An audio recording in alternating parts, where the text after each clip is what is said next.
Olá, Porto Velho, querida e amada capital simpatia. Olá, você de todo o grande estado de Rondônia, que me dá o privilégio da sua audiência. Eu sou Benito, esse é o nosso conteúdo Amazônia e estamos juntos com você aqui mais um dia para encurtar distâncias, para levar até sua casa informações que são agregadores de valor. E para que tudo ainda seja melhor, a primeira coisa é evocar aqui e aí sobre todos nós as bênçãos e a presença de Deus, que o grande arquiteto do universo sempre nos dê mais justiça, paz, perfeição, luz, força e beleza em tudo que fazemos. Afinal, com quem Deus anda, nunca anda só e sempre anda bem. Bom, está aqui do meu lado para ter uma conversa hoje sobre psicologia. Acho que até mais uma psicologia infantil, né? Psicologia de jovens e adolescentes. Psicologia de jogos, psicologia do comportamento. Exato. O Cristiano de Paula, né, que é psicólogo. Do juizado. Pertence ao juizado. Agora estou apresentando ele do teu jeito aí. E ele vem falar conosco sobre coisas que estão na internet e os nossos filhos veem. E qual o impacto disso para os nossos filhos? Isso. A semana foi a semana do Momo, né? Aí era um fake news brabo.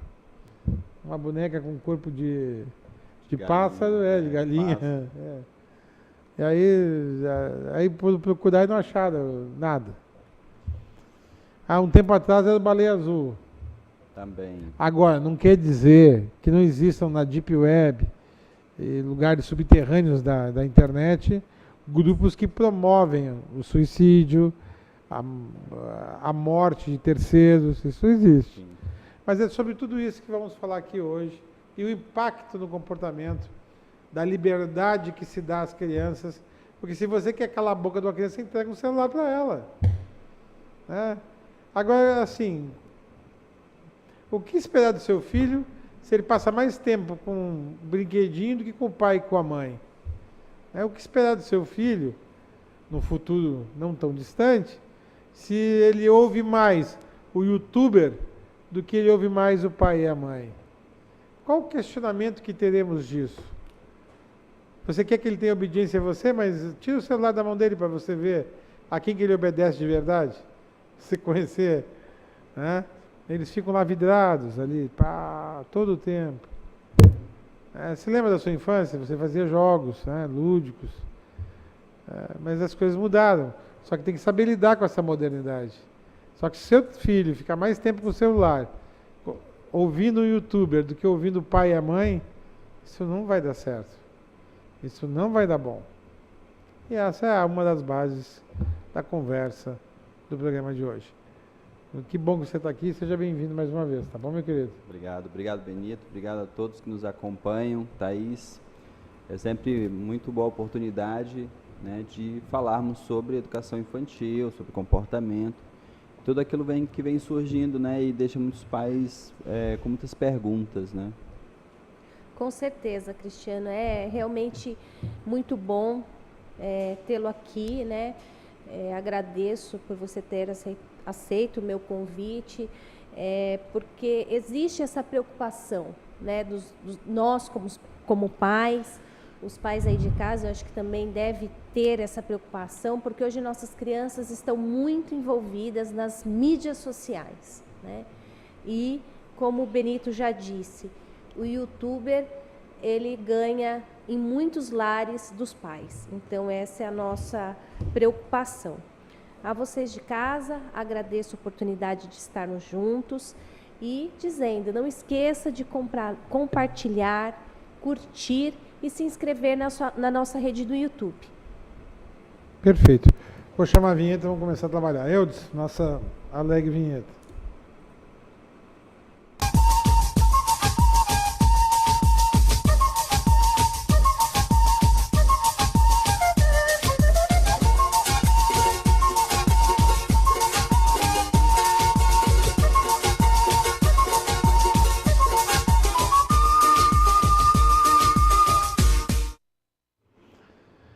Bom, Cristiano,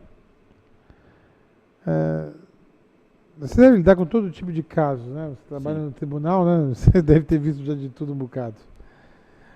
Além de ser como psicólogo preparado para isso. Mas assim, cara, eu realmente eu não sei o que eu vou fazer. Por exemplo, eu tenho em casa 3 felizes crianças, uma de 11 em véspera de 12, uma de 10 em véspera de 11, e uma de 7. E que coisa infernal é esse celular, cara. É todo dia uma discussão, manda tirar o celular e a reclamação começa e se transformam, vocês vão ver. Sim. Se transformam. Eu digo para a mãe deles resolver o assunto, porque comigo mesmo a minha tolerância seria 0 para esse tipo de assunto. Aham. Eu acho que eles têm que ter, por exemplo, no Japão, agora foi determinado por força de lei, as crianças só podem ficar 2 horas por dia no celular. Né? É isso mesmo. E tem países aí que tá totalmente. Olha, meus filhos não usam celular, eles não têm rede social, eles não têm nada desse tipo de coisa, que é para evitar já as portas abertas para o mundo profano. Isso. Né? Mas assim, o bendito do jogo do desenho que não tem nada de errado, mas não tem nada de errado, mas ensina coisas erradas, tipo, que coisa mais violenta que aquele pica-pau? Né? E ainda tem desenhos machistas, tem uma série de coisas. E a gente não. E aí você entra no dilema porque eles dizem: o que você tem para me oferecer? Sim. Né, para que a minha vida não seja um tédio. Exato. Televisão, eu vou aprender coisas do mesmo jeito. Aí você fica numa situação, sabe, você fica numa sinuca de bico que você... E eu não me sinto ainda no preparo para debater com eles e dizer, olha, tal coisa.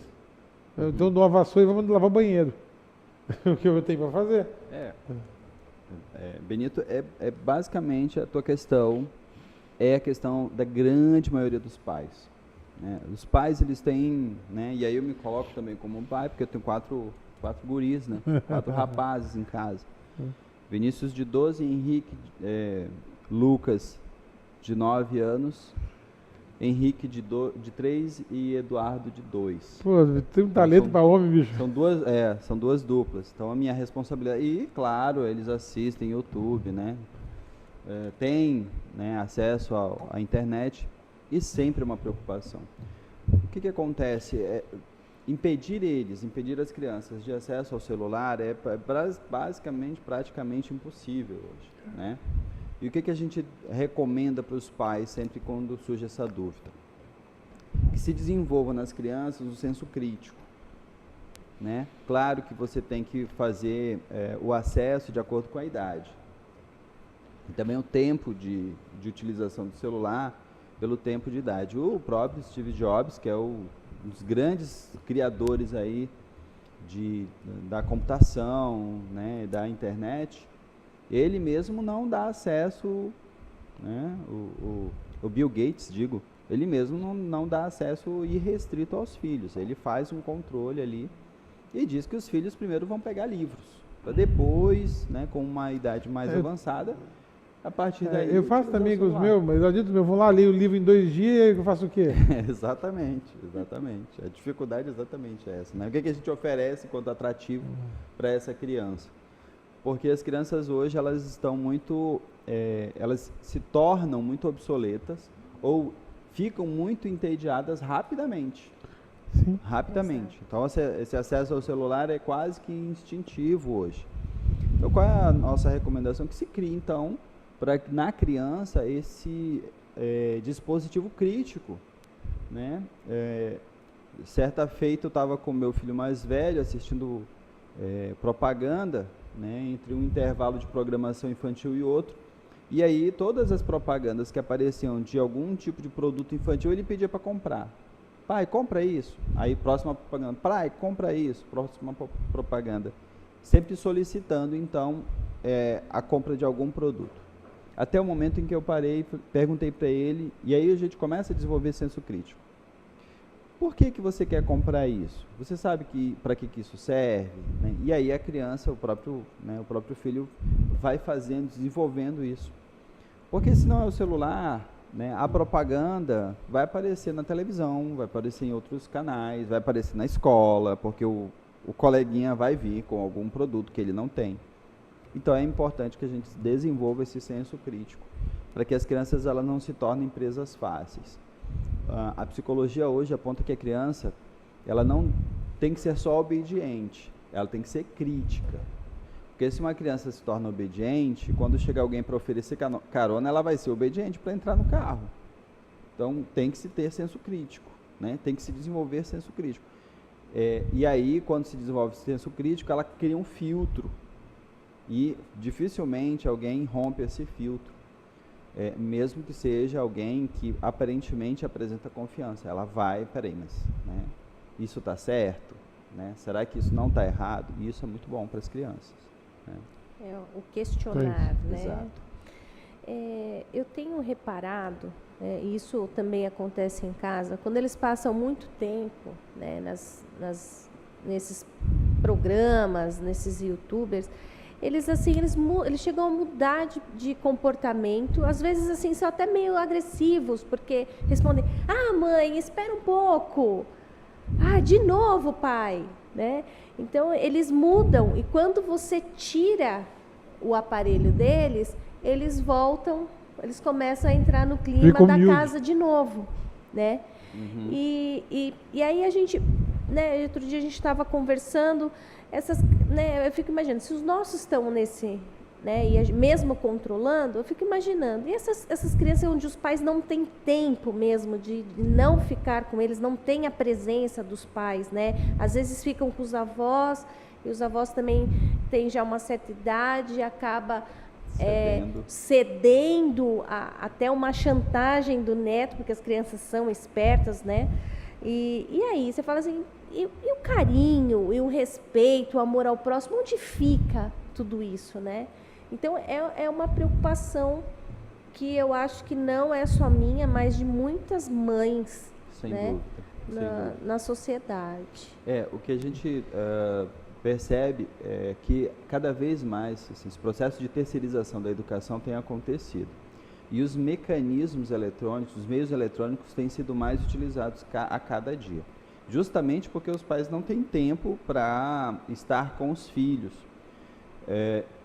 Se os pais não têm tempo, a internet, o celular fica ao alcance da mão, né? Então as crianças utilizam isso e se tornam presas muito fáceis, né? De aliciadores cibernéticos, a criança ela começa a entrar nesse mundo, no mundo da internet, e começa, cada vez que ela entra, ela vai acessando páginas, vai acessando conteúdos, e se não tem um filtro ali, eletrônico, que o pai colocou no celular, e muitos pais não sabem que isso existe, né? Existem filtros eletrônicos para impedir que as crianças acessem determinados conteúdos. E se esse acesso está livre, ele não tem restrição, a criança vai sim se tornar presa muito fácil. E aí a gente tem visto na internet, na mídia de uma maneira geral, crianças que acabam sendo seduzidas, ou porque marcaram o encontro com um desconhecido, que na internet e nas redes sociais, todo mundo pode ser quem quiser. Não tem nenhum filtro, nenhum registro, né? Não tem nenhum impedimento. E aí a gente vê adultos se tornando crianças para seduzir outras crianças, né? Isso é um risco, a internet é um risco. E aí a gente fica bastante preocupado, por isso que ainda que os pais não tenham tempo, é importante que eles estabeleçam algum limite e alguma rotina. Criança com rotina e criança com limite se torna uma criança bem educada. Criança sem limite, criança sem rotina, inevitavelmente vai se tornar um aborrecente e vai se tornar um adulto problema. Então, para não termos problemas futuros, a gente precisa sim cuidar das nossas crianças, do que elas têm acessado, dos conteúdos que elas têm acessado. E criança que fica com o celular no quarto, perde qualquer tipo de controle. Criança, da mesma maneira que criança fica com a televisão no quarto, né? Quer dizer, você perde o contato da criança, porque ela fica num espaço restrito da casa e você não tem mais o acesso, você não sabe o que ela está vendo. Adolescentes com computador dentro do quarto, com a porta fechada, você também, claro que o adolescente tem que ter uma certa privacidade, mas a porta está trancada, a necessidade da porta estar trancada, então são questões que os pais precisam se fazer. E sempre pensar... Lá em casa, a minha mãe nunca deixou essa história, nessa privacidade disso é quando você casar. Exatamente, exatamente. Eu inclusive, digo aos pais o seguinte, monitorar celular, sim, para adolescente, monitorar o que está sendo visto, sim, para adolescente. Por quê? Porque a sua privacidade, não pode ser absoluta. Ela tem que ser uma privacidade relativa. Porque eu preciso, é minha responsabilidade como pai, como mãe, saber o que você anda acessando. A sua segurança depende de mim. E há uma hierarquia dentro do lar, que precisa ser respeitada e muito bem estabelecida. Não são os filhos que mandam nos pais, são os pais que mandam nos filhos. Ponto. Né? E até para evitar que, quando se tornem adultos, percam a referência do que é uma hierarquia familiar. Né? E a hierarquia familiar precisa estar muito bem estabelecida. Isso vai dar segurança para os filhos, porque eles sabem quem é que manda. Eles não têm que responder as responsabilidades antes do tempo de amadurecimento deles. Eles não têm capacidade de decidir, de escolher muitas coisas na vida deles. Né? Isso é função dos pais. Muito bom. E, Cristiano, o que a gente poderia deixar aí de alerta, né, para os pais nessa questão do link, né, entre esses programas, esses jogos de violência e que tem sido divulgado que ele pode levar a criança ao suicídio, né? Uhum. O que a gente pode falar e comunicar, orientar esses pais para que ele consiga fazer esse controle de uma forma amorosa, mas bem, de uma forma rígida, né, dentro de casa. Sim. Tá, antes de responder para ela e agregando a pergunta dela, quando a gente identifica que tem alguma coisa errada? Ok, ótima questão, né? E essa é uma questão que baliza toda a questão familiar.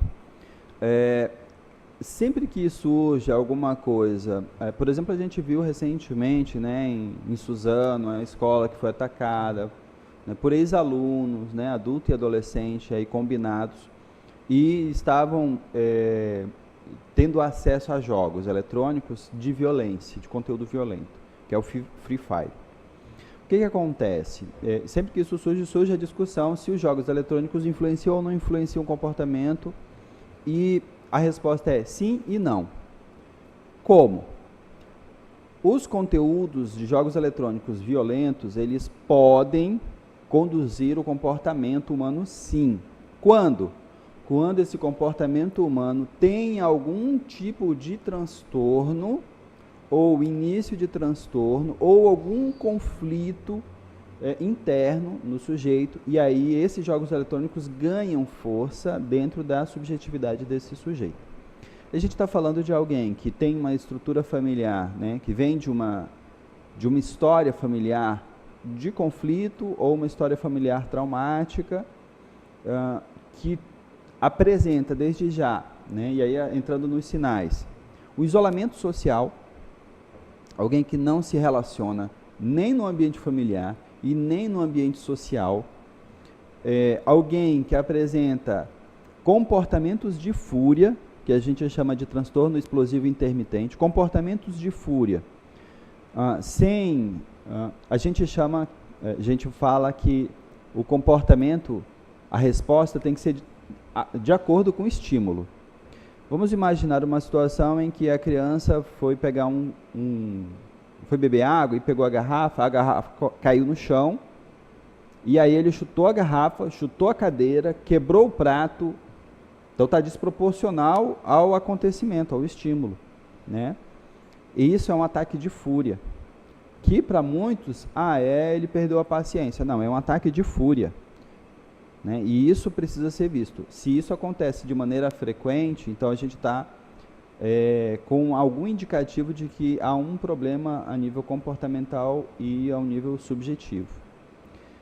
Uso abusivo de álcool e outras drogas na adolescência, né? Também é um comportamento bastante perigoso. E a coisificação do sujeito é quando o sujeito trata as pessoas como coisas, né? E faz, né? E se comporta sempre utilizando as pessoas. É um pouco mais difícil de explicar, mas é como se o sujeito fizesse amizade com alguém e na verdade essa amizade, o pano de fundo dela é para adquirir algum tipo de vantagem, seja na prova, seja porque ele vai ser beneficiado porque vai de carro para a escola. Então ele usa o sujeito para seu benefício, não tem a relação humana ali, ela é pano de fundo. É como se o sujeito utilizasse as outras pessoas, visse as outras pessoas como objeto, né, para o seu intento. Isso já... Levar uma vantagem. Se ele tem um comportamento sempre de levar vantagem, provavelmente a gente está falando de um transtorno de conduta, né, que, se não tratado, evolui para uma psicopatia na vida adulta, né? Então, olha só como esses sinais são graves e são sérios, né? Claro que somados a vários outros sinais, né, e vários outros comportamentos que precisam ser observados aí. Tá. E nesses casos, Cristiano, quando o pai identifica esses pontos que você ressaltou aqui, qual é o profissional que ele tem que buscar? Onde buscar ajuda? Uhum. Tá, mas deixa eu chamar o intervalo começar, tu responde depois, tá? Ok. Continue conosco, é jogo rápido. É no lá. Outro cara.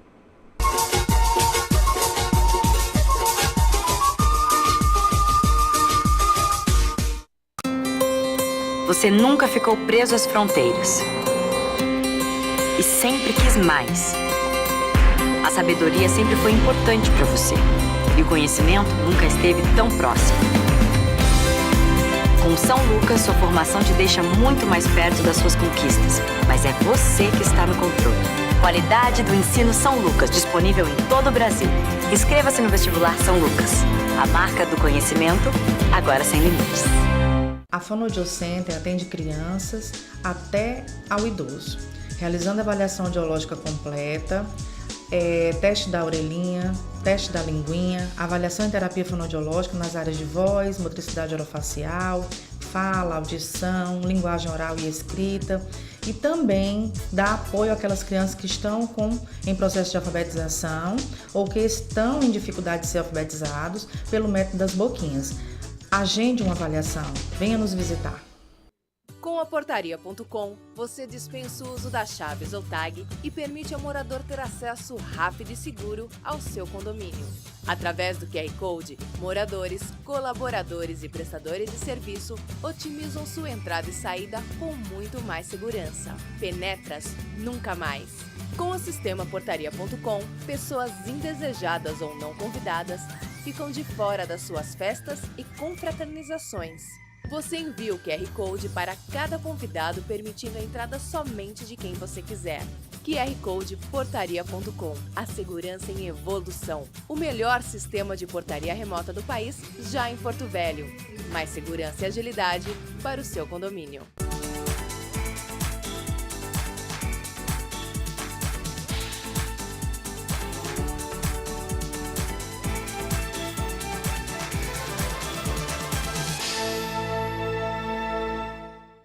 Este recado é para você que sofre com miopia, astigmatismo, hipermetropia, presbiopia e que quer se livrar de vez dos óculos. Venha para o Hospital de Olhos Veloso. Aqui você vai encontrar a tecnologia e a credibilidade que procura. Diagnóstico e tratamento para todas as áreas da oftalmologia. E com a cirurgia refrativa laser, seu tratamento pode ser feito em minutos e de forma personalizada. Livre-se dos óculos. Hospital de Olhos Veloso.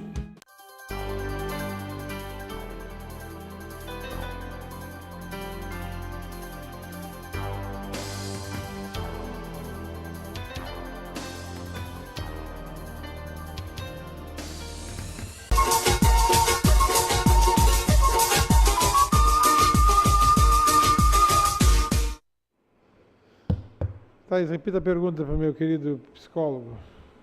Cris, quem procurar e onde procurar ajuda? Então, bom, o ideal quando se percebe algum tipo de comportamento não comum, né, digamos assim, o ideal é procurar ajuda terapêutica, ajuda psicológica e ajuda psiquiátrica. Muitas pessoas acreditam que o psiquiatra é só para quem está, né, com algum transtorno grave, não necessariamente, tá? Não necessariamente. Então, muitas situações em que eu encaminhei pacientes para atendimento psiquiátrico por uma questão de ansiedade, porque não estava conseguindo dormir, porque estava muito, né, alterado, comportamento, nervoso. Então, é possível fazer um trabalho conjunto aí, e em algumas situações a gente precisa lançar mão de outros terapeutas, né? Se há por exemplo, se há um transtorno alimentar, a gente precisa da atuação do nutricionista, do nutrólogo. Se há uma questão mais psiquiátrica, aí a atuação do psicólogo ou às vezes do neurologista, né? O psicólogo ele vai ter toda a condição de fazer um encaminhamento adequado a esse paciente. De primeira mão, imediatamente, ajuda psicológica, né? Porque ali a gente vai fazer um mapeamento das necessidades dessa pessoa, desse paciente, né? E aonde procurar? A gente tem clínicas e escolas que fazem atendimento gratuito à população, né? As faculdades que oferecem curso de psicologia, elas oferecem um atendimento psicológico, que são atendimentos supervisionados por professores. Nós temos no estado algumas clínicas e alguns postos de saúde têm oferecido atendimento psicológico também. Não são todos, e aí teria que verificar, né, essa informação de maneira mais adequada, mas com certeza o Estado também oferece atendimento psicológico à população. Os CAPs também. Os CAPs também, né, oferecem atendimento. O CAPs AD, por exemplo, atendimento de álcool e drogas.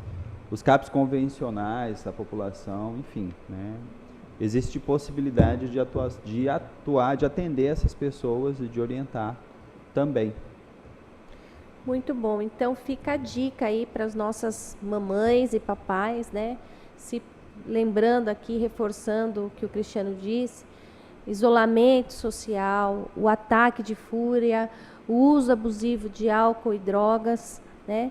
E sempre levar vantagem em tudo. Então são alguns indícios que a gente pode observar em casa e procurar ajuda.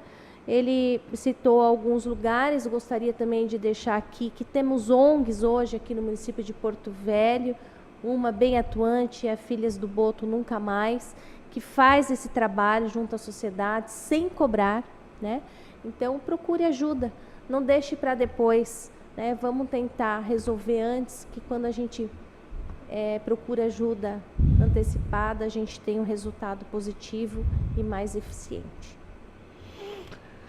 Preciso concluir, Cristiano de Paulo, quero te agradecer aqui a tua presença, dizer da importância que é você vir prestar esse conhecimento em nome da saúde pública e do bem-estar da sociedade. Tá bom? Okay. Muito obrigado, querido. Obrigado mais uma vez, sempre à disposição. Sempre que quiserem, estou à disposição, só chamar. Como é o nome das crianças? Obrigada. Vinícius, Lucas, Henrique e Eduardo. E a sortuda? Thaís, psicóloga também. Thaís também, viu? Gente boa. Né?